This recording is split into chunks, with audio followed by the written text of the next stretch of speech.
ನಮ್ಮ Ganesha water proof ಅಂದ್ಬಿಟ್ಟು ಅವ್ರು ವಾಟರ್ ವಾಶ್ ಮಾಡಿಸಿ ತೋರಿಸ್ಬಿಟ್ರು ನಮಗೆ. ಇನ್ನೇನು ನಾವು ಗಣೇಶ ಎತ್ಕೊಂಬರಕ್ ಬಂದಿರೋದು ಚಿತ್ತೂರ್ಗೆ. ಇನ್ನೇನು ಟೈಮ್ ಆಗುತ್ತೆ ಅಂದ್ಬಿಟ್ಟು ನಮ್ಮ ಗಣೇಶನ ಇನ್ನೇನು ನಾವು ಲೋಡ್ ಮಾಡಿದ್ವಿ ನಮ್ಮ ಬುಲೋರದಲ್ಲಿ. ಒಂದ್ ಕಡೆ ಇವರು ಗಣೇಶ ಎತ್ಕೊಂಬರೋದಕ್ಕೆ ಒಂದು 10 ಜನ ಹೋಗಿದ್ರೆ ಊರೊಳಗಡೆ ಒಂದು 100 ಜನ ಕಾಯ್ಕೊಂಡವ್ರೆ ಗಣೇಶ ಊರೊಳಗಡೆ ಬರ್ತಾ ಇದೆ ಅಂದ್ಬಿಟ್ಟು. ಹುಡುಗರೆಲ್ಲ ಪಟಾಕಿ ಟಮಟೆ ಎಲ್ಲ ರೆಡಿ ಮಾಡಿ ಗಣೇಶ ಎತ್ಕೊಂಬರಕ್ ಹೋಗಿರೋ 10 ಜನನು ಫೋನ್ ಸ್ವಿಚ್ ಆಫ್ ಮಾಡ್ಕೊಂಡ್ಬಿಡ್ಬೇಕು. ಯಾಕಂದ್ರೆ ಊರಲ್ಲಿರೋ ಹುಡುಗರೆಲ್ಲ ಒಂದು 1000 ಗಿಂತ ಫೋನ್ ಮಾಡಿ ಅಣ್ಣ ಗಣೇಶ ಎಲ್ಲಿ ಬರ್ತಾ ಇದೆ ಅಂದ್ಬಿಟ್ಟು ಎಲ್ರಿಗೂ ಟಾರ್ಚರ್ ಕೊಡ್ತಾರೆ. ಇದು ಎಲ್ಲಾ ಗ್ಯಾಂಗಲ್ಲೂ ಮಾಮೂಲಿನೇ ಬಿಡಲ್ಲ. ನಮ್ಮ ಹುಡುಗರು ಊರಲ್ಲೆಲ್ಲ ಕಾಯ್ಕೊಳೋ ಸೀನ್ ಎಲ್ಲ ಇಲ್ಲ. ಇನ್ನೇನು ಗಣೇಶ ಎಲ್ಲಿ ಬರ್ತಾ ಇದೆಯೋ ಫೈನಲ್ ಆಗಿ ಅಲ್ಲೇ ಬಂದ್ಬಿಟ್ಟು ಡ್ರಮ್ಸ್ ಎಲ್ಲ ಕರ್ಕೊಂಡು ಮಸ್ತಾಗಿ ಪಟಾಕಿ ಎಲ್ಲ ಹೊಡಿತಾ ಇದ್ರಿ. ಇದು ಸ್ಯಾಂಪಲ್ ಅಷ್ಟೇ, ಗಣೇಶ ಬಿಡುವಾಗ ಅಸಲಿ ಆಟ ಇರೋದು. ಏನು ಬಂಗಾರಪೇಟೆಯಲ್ಲಿ ಗಣೇಶ ಎಂಟ್ರಿ ಕೊಡ್ತಾ ಇದ್ದಂಗೆ ಎಲ್ರಿಗೂ ಗೊತ್ತಾಗಿರುತ್ತೆ ಇದು ಕಾರಲ್ಲಿ ಗಣೇಶನೇ. ಇನ್ನೇನು ನಮ್ಮ ಕಾರಲ್ಲಿ ಗಣೇಶ ಇನ್ನೇನು ಊರೊಳಗಡೆ ಎಂಟ್ರಿ ಆಗೋಷ್ಟರಲ್ಲಿ ನಾನು ಒಂದೇಕಿತ ಶಾಕ್ ಹೋಗೋದೆ. ಏನು ಗಣೇಶ ವಿಸರ್ಜನೆ ಮಾಡ್ತಿದ್ದೀರಾ ಇಲ್ಲಾಂದ್ರೆ ಗಣೇಶ ಆಗಮ ಆಗ್ತಿದೆ ಅಂದ್ಬಿಟ್ಟು ನಾನೇ ಒಂದ್ಕಿತ ಶಾಕ್ ಹೋಗೋದೆ. ನೋಡ್ಬೋದು ನೀವು ಇಲ್ಲಿ ಎಷ್ಟು ಜನ ಸೇರಿದಾರೆ. ಪಕ್ಕ ಎಲ್ರಿಗೂ ಒಂದು ಡೌಟ್ ಶುರು ಹಚ್ಕೊಂಡ್ಬಿಟ್ಟಿರುತ್ತೆ. ಗಣೇಶ ಬರೋವಾಗನೇ ಈ ಪಾರ್ಟಿ ಜನ ಸೇರಿದಾರೆ ಅಂದ್ರೆ ಇನ್ನು ಗಣೇಶ ಬಿಡುವಾಗ ಇನ್ನು ಯಾವ ಪಾರ್ಟಿ ಜನ ಸೇರುತ್ತೆ ಅಂದ್ಬಿಟ್ಟು ಎಲ್ರಿಗೂ ಭಯ ಶುರು ಹಚ್ಕೊಂಡ್ಬಿಟ್ಟು ಈ ಗಂಗಮ್ಮ ಸೇವಾ ಸಮಿತಿ ವಿನಾಯಕರ ಯುವಕರ ಸಂಘದಿಂದ ಈ ಗಣೇಶ ನಡೀತಾ ಇರೋದು ನಮ್ಮ ಕಾರಲ್ಲಿ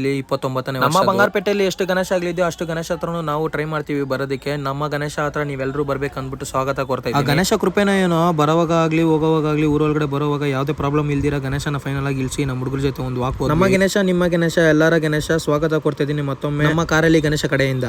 ಇನ್ನೊಬ್ರು ಮಾಡ್ತಾ ಇದಾರೆ ಅಂತ ನೋಡಿ ಮಾಡಬೇಡಿ, ನಿಮಗೆ ಇಷ್ಟ ಬಂದಂಗೆ ನೀವು ಮಾಡಿ.